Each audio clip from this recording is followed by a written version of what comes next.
Question 1. Jeremy spent 2 out of 5 of his money on a box of chocolates.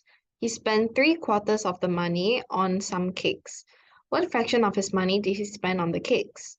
So let's draw our model out. We first start off with Jeremy's money.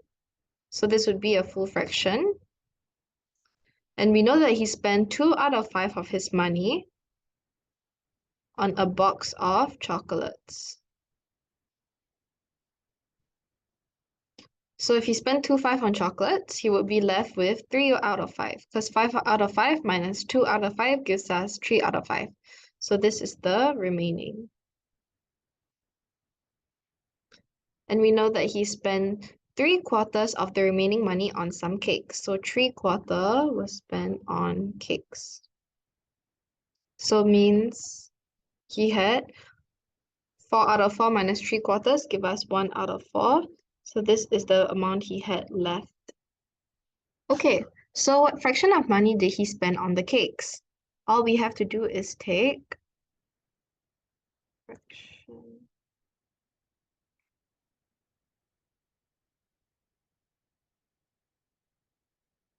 of money spent on cakes. All we have to do is follow the arrows. So first we have money, remaining, and cakes. So we have to take 3 out of 5 times 3/4. And this gives us 9 out of 20. So he spent 9 out of 20 of his money on cakes. Now for part B.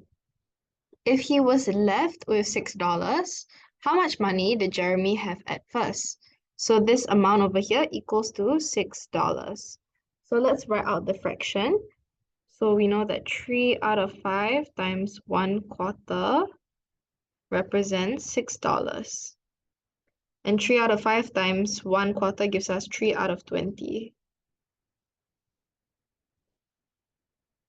Okay, so we know that 3 out of 20 of the total amount of money is equals to $6. So if we want to find how much money he had at first, amount of money